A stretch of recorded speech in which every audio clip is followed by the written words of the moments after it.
ऐसा का जो रिश्ता होता है वो टूट जाता है सिर्फ और सिर्फ एक जिद की वजह से, लेकिन ऐसा भी अपनी बात पे कायम हो जाती है और इन्हें साफ अल्फाज में इनकार कर देती है। नेक्स्ट एपिसोड में आप लोगों को क्या शॉकिंग ट्विस्ट दिखाया जा सकता है, अब ऐशा और असवद की बात, इनकी कहानी आगे कैसे चलेगी।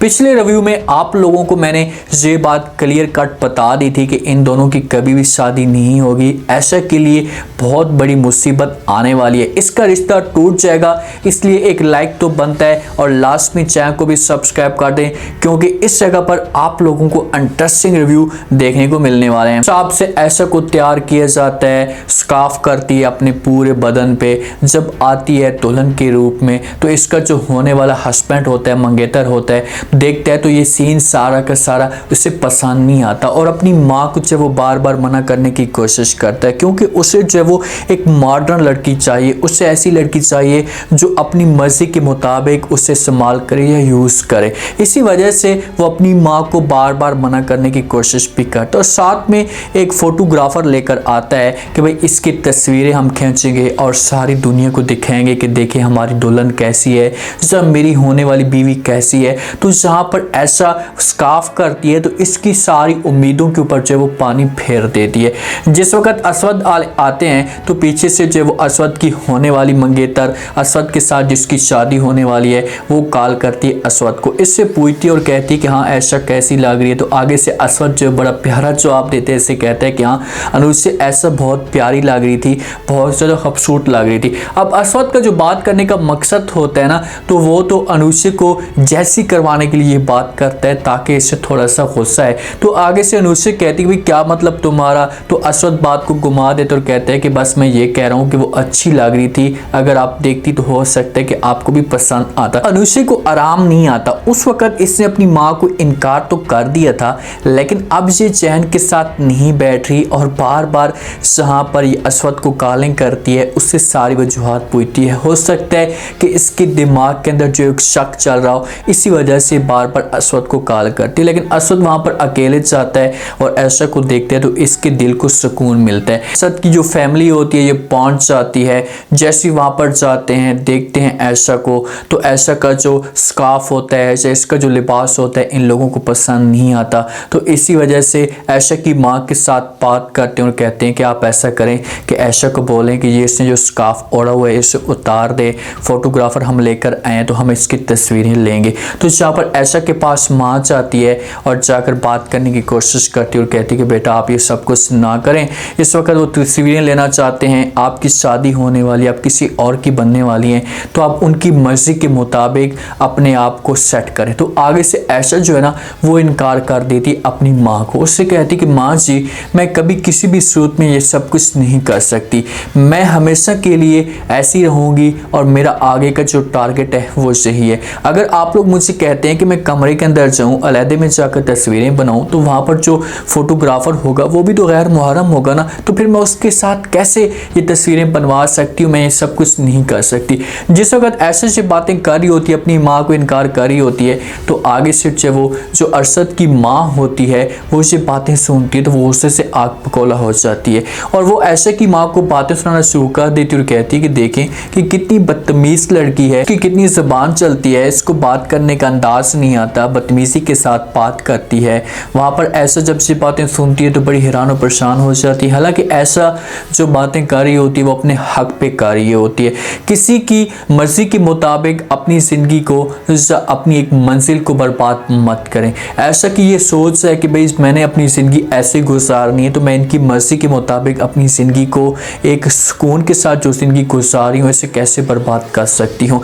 इसी वजह से अरशद की जो माँ होती है वो अपने बेटे को कहती है कि बेटा इससे हमारे काम की नहीं है, हम यहाँ से जो बेसब और ये गोल करते हैं और इनके साथ जो अब रिश्ता मज़ीद नहीं कर सकते, इनसे रिश्ता तोड़कर चले जाते हैं। ऐसा तो खामोश खड़ी होती है और ऐसा वहाँ पर अरशद की माँ को जवाब भी देती है, उससे कहती है कि कोई भी इंसान आ जाए, स्कार्फ मेरी इज्जत है और मैं कभी भी अपनी इज्जत को बर्बाद नहीं कर सकती। जहाँ पर अरशद खड़ा हुआ है, अरशद की तरह और हज़ारों मर्द आ जाएं, मैं अपनी इज्जत को ऐसे नहीं उछाल सकती, मैं अपने अकीदे पे कायम हूँ और मैं इस अकीदे से नहीं हार सकती। इसी वजह से जो आगे वाले लोग होते हैं वो भी ज़िद पे आ जाते हैं और ऐशा के साथ जो रिश्ता होता है ये तोड़कर चले जाते हैं। और इसी जगह पर कहानी के अंदर ट्विस्ट पैदा होगा। ऐशा का जो रास्ता है ना वो और तरफ जा रहा है, असवद की तरफ इसकी सोच जाती जा रही है, क्योंकि ऐशा को असवद पसंद है। जिस हिसाब से ऐशा को मर्द चाहिए ना, तो इसके साथ असवद सूट करता है, वो भी प्यार से बात करता है, ऐशा के साथ बदतमीजी नहीं करता। तो ये लोग चले जाते हैं। पीछे से जो ऐशा का जो वालिद होता है वो भी इनको रोकने की कोशिश करता है, लेकिन कहाँ से बात सुनते हैं तो ऐशा की जो वालिद की तबीयत होती है वो ख़राब होना शुरू हो जाती है और वहीं पर गिर जाता है। बेचारे के जहन के अंदर बड़े ख्यालात आते हैं, क्योंकि एक इज्जत का मसला होता है और इस जगह पर अगर लड़की को इनकार मिल जाए तो बहुत बड़ा तूफान आ जाता है इस ख़ानदान के लिए। ऐसा आती है अपने वालिद के पास आकर जब वो तबीयत पूछने की कोशिश करती है तो आगे से माँ कहती है कि आपने इसे मार दिए, ख़त्म कर दिए, आप तो मारने पे तुली हुई थी, इसे मारना चाहती थी। आगे से ऐसे जो बातें सुनती तो अपनी माँ को समझाने की कोशिश करती और कहती कि माँ जी ऐसा नहीं हो सकता और ना ही मैंने कभी ऐसा सोचा था, मेरे दिमाग के अंदर ऐसी बातें नहीं थी। आगे से माँ कहती है कि अगर वो आपको स्कार्फ उतारने के लिए कह रहे थे तो आप कर देती, इसमें कौन सी बुरी बात है, लेकिन आप अपनी बेटी को कभी भी ऐसा की नसीहत ना करें, ठीक है। अब इस वक्त ऐशा के ऊपर इम्तिहान आएंगी, क्योंकि ये जो वक्त चल रहा है, ये जो दौर चल रहा है, ये ऐशा की निस्बत की लड़कियों की तरह बहुत मुश्किलात होती हैं। ऐशा की लड़कियों के लिए बहुत आगे से इनके सामने रास्ते जो होते हैं वो खटन चलते हैं। इसी वजह से आपको चाहे वो मुश्किलात का सामना करना पड़ेगा, लेकिन आपके लिए आगे जाकर बहुत मंजिल आसान हो सकती है।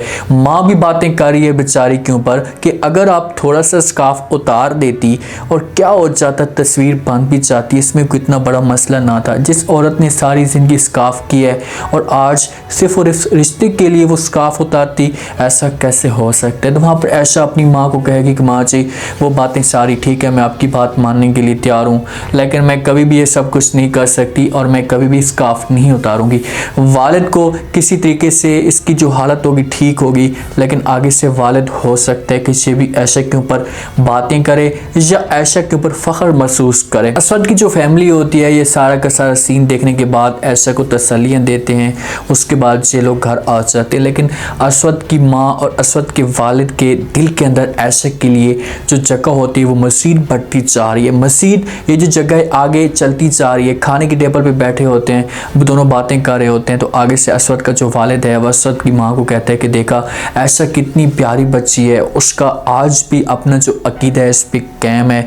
ये बातें जब असवद की माँ सुनती है तो वो वालिद को जवाब देती है असवद को, उससे कहती कि हाँ काश कि हमारी बहू भी इसी तरह की होती, ये भी स्कार्फ करती, इज्जत के साथ बात करती, कभी किसी के साथ जब बदतमीजी ना करती। साथ में अनुषा भी मौजूद होती है। अनुषा जब से बातें सुनती है तो वो हैरान होकर देखना शुरू कर देती है। उससे तो लास्ट में तो बड़ा गुस्सा आएगा और वो असवद को हो सकता है कि बातें भी सुना के देखा कि ये किस्से की बातें करे, लेकिन अनुषा अपने आप को दूर करती जा रही है जिस हिसाब से अनुषा अपनी लाइफ को गुजार रही है। अब असवद की माँ और वालिद के दिल के अंदर जो जगह बनती जा रही है ऐसा के लिए, से अनुषा के लिए बहुत बड़ा मसला खड़ा हो सकता है। और असवद तो वैसे भी इसके साथ शादी नहीं करना चाहता, वो सिर्फ और सिर्फ चाहे वो अपने वालिदैन की खुशी के लिए, अपनी माँ की खुशी के लिए कदम उठा रहा है। जिस दिन इससे खुली छूट मिल गई ना तो फिर बहुत बड़ा जो है वो तूफान आ जाएगा, जैसे असवद की ज़िंदगी में खुशियाँ आ जाएंगी। जहाँ पर ऐसा के लिए मुश्किलात आएंगी, अपने घर के अंदर आएगी, कोई भी इसके लिए रिश्ता आएगा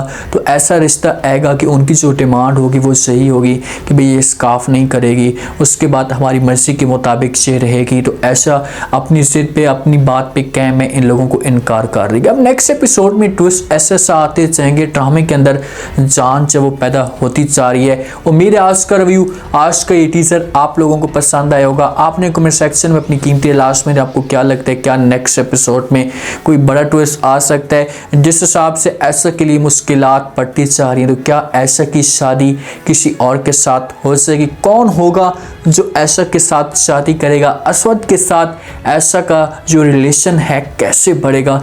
लास्ट में फीडबैक दें और चैनल को लास्ट में सब्सक्राइब कर दें। अपना खास ख्याल करें। शुक्रिया, अल्लाह हाफ़िज़।